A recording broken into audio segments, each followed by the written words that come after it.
Now, I teach people how to be a millionaire and how to create $1 million business. But honestly, what I'd really like to say first is that just because you're a millionaire, it doesn't mean you don't have any problems. Or learning how to make $1 million doesn't necessarily mean that you know how to be a millionaire and a successful millionaire and continue to grow and hang on to your wealth. In fact, Brian Tracy has a quote which I think is really, really worth remembering. Being a successful millionaire is not about learning how to make $1 million.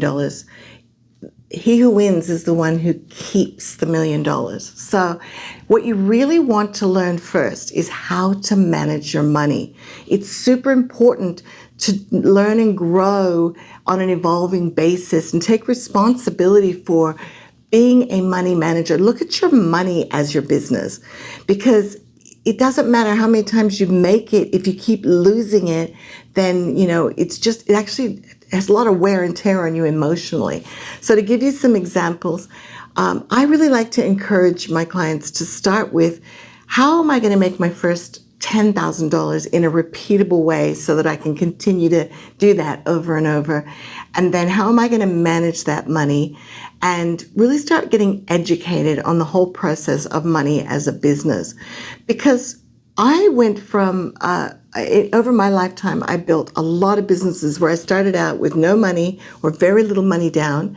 I used the business itself to kind of bring in own funding to get it started. Then everything I earned for years and years went back into the business or into the house that I was renovating. As money would come in, I would pour it back into my investments. So I lived very lean. In fact, I still live very lean. I always like to keep reinvesting what I'm earning. And what ends up happening is, when you finally sell the business, you have a big payout, and all of a sudden you're cashed up and you've got money again. Or when you have a really big year, I've had some years where we've made millions of dollars in our business. You got to be careful that you don't end up with a massive tax bill because you haven't prepared for it, for instance, because then you're just losing half the money that you worked so hard to make, right? And I've had lots and lots of really bad experiences with taking on business partners. I actually love working with business partners. I get really tired of working on my own. I'm very social. I'm very collaborative. I love brainstorming. I love working with smart people. So I have gone into quite a few partnerships that have been great for the first few months or the first year. But then because we haven't been managing the money, and I take responsibility for that. So quite often I'll get so excited and being the creative rainmaker, bringing in all the customers and getting out and building up the business, that I stop looking after the money side of it. And my partners have taken advantage of me not taking, an interest in the money. And I have had partners that have just blatantly stolen the money right out of the business and set up, quite complex fraud schemes so that I wouldn't notice for a while. So you've really got to take responsibility for the management of your money. And if you can't do that, if it's not something that you're ever going to be interested or skilled in, then you got to make the effort to find a responsible money person to be your chief financial officer, to be your CFO, to manage your money on a monthly or at least quarterly basis, to sit down with you and say, here's how much you're making, here's how much you're spending. You talk about what you're going to invest in, and they tell you whether they think it's a good idea.